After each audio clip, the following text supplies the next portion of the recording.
Oh, the wonderful word for today is light.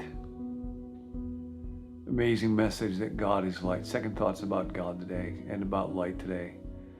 It is, you may notice, kind of dark in this room right now. We're having another day filled with rain and cloud and darkness outside, and it's a little tricky in my office because if I turn on the overhead fluorescent lights, that's a light problem. If I turn it off, it's kind of dark. I got a little illuminating light in here. I have a couple of other lights I wanted to let you know about. This one my wife got for me, and I often light it first thing in the morning when I want to talk to God as a reminder that light has come into the darkness and the darkness cannot extinguish it. And then behind me is another light that's actually kind of a family heirloom, not mine, not my family, but the man who owns this desk that I get to sit at. And it's a reminder that we're meant to receive light from God and to give light to each other. Light is both a radiant form of energy. It's the opposite of darkness. And because of light, we're able to see. What a good thing that God made light. Didn't have to do that. We could live in darkness. But then light is also the opposite of heavy. Jesus said, "Come to me, all you who are weary and heavy laden, burdened down, just crushed by life. And I'll give you rest because my yoke is easy and my burden is light." And we are to be sources of light for one another. We're to pay attention to the light. So today, look for joy. Look for God's goodness. Lightness of spirit. When Nancy and I were going to bed last night, this is just so goofy, but it was a reminder of the goodness of joy. We were just laying in bed talking, and we each have two pillows to prop us up if we're going to read, and I had put my extra pillow down by my feet, and Nancy said, "Don't do that because that pillow's going to end up on my side of the bed and I'll have to hassle with it." I said, "Are you kidding me? Do you know how lucky most women in the world would count themselves to be a three-pillow woman? What a gift that is. I can't believe you wouldn't be grateful for that." And she said, "Just stop talking. You just sound dumb. I'm smarter than you and Baxter put together."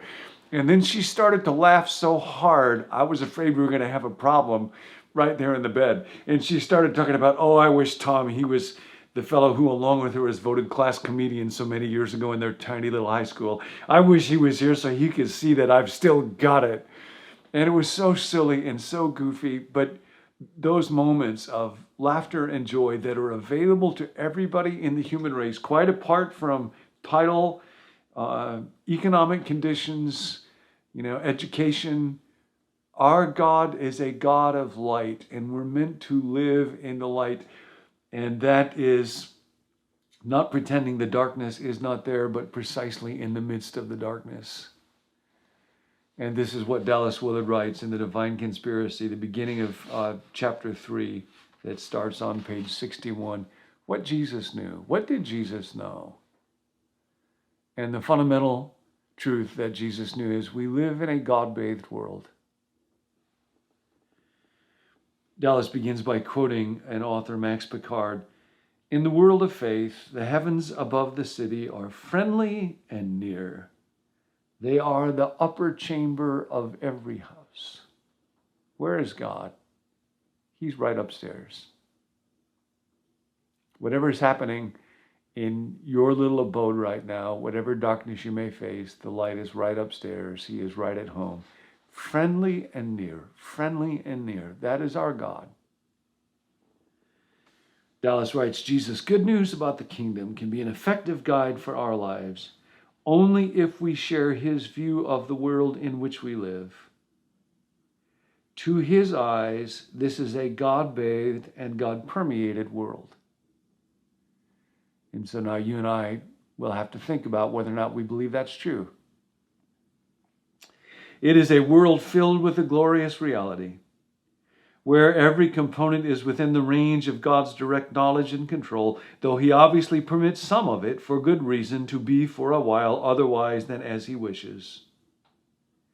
It is a world that is inconceivably beautiful and good because of God, and because God is always in it. It is a world in which God is continually at play.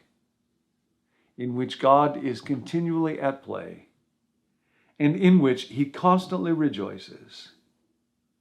Until our thoughts of God have found every visible thing and event glorious with his presence, the word of Jesus has not yet fully reached us.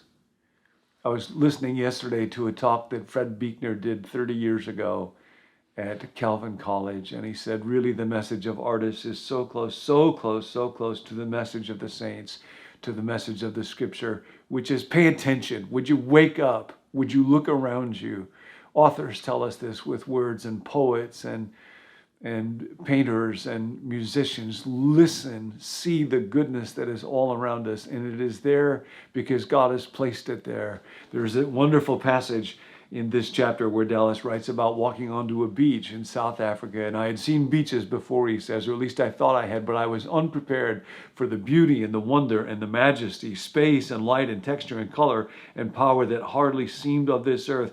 Gradually there crept into my mind the realization that God sees this all the time. He sees it, experiences it, knows it from every possible point of view. This and billions of other scenes like and unlike it, in this and billions of other worlds, great tidal waves of joy must constantly wash through his being. It is perhaps strange to say, but suddenly I was extremely happy for God. Now that's worship. To be happy for God.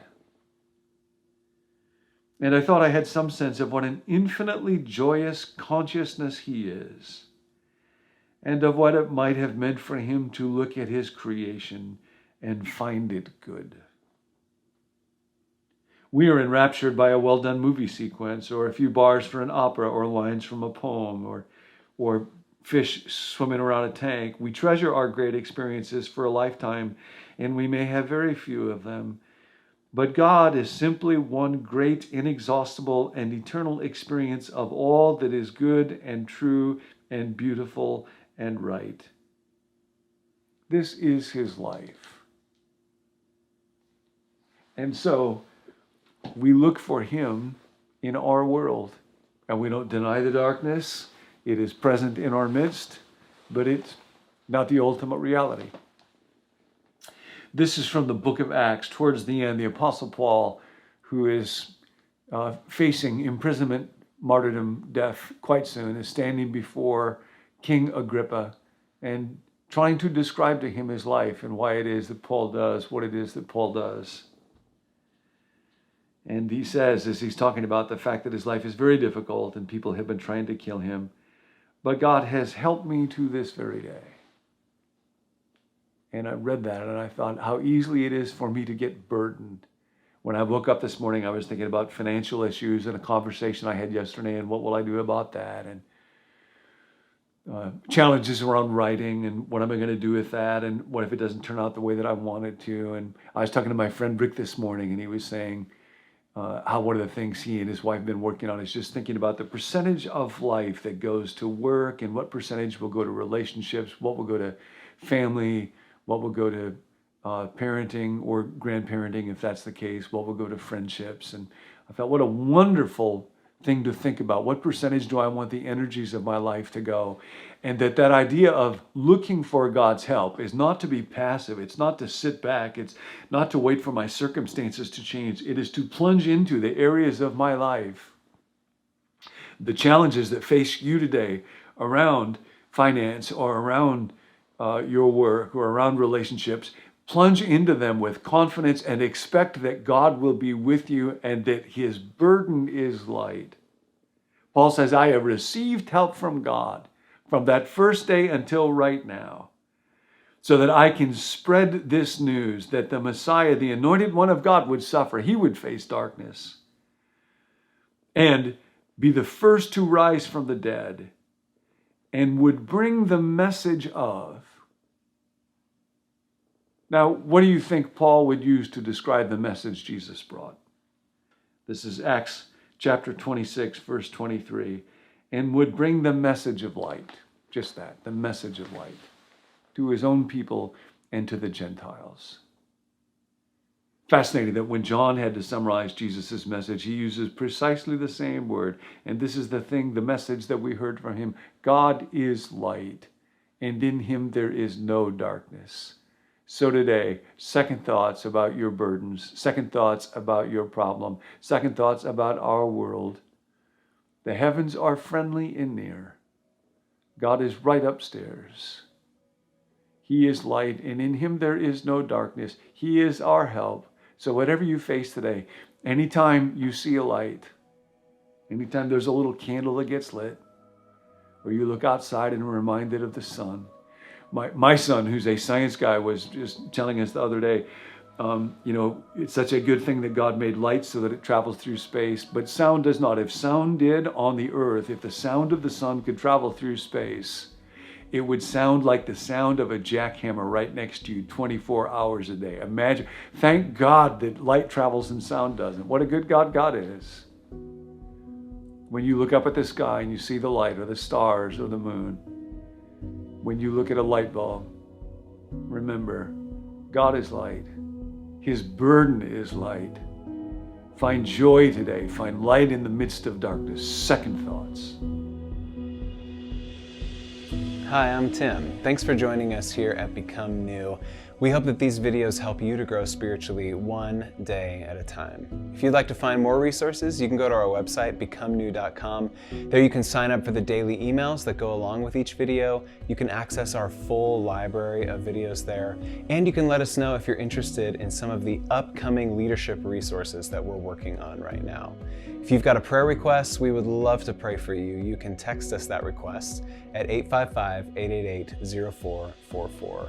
Our team meets daily, Monday through Friday, to pray for those requests. And so thanks for letting us come alongside you in your spiritual growth journey. We'll see you next time.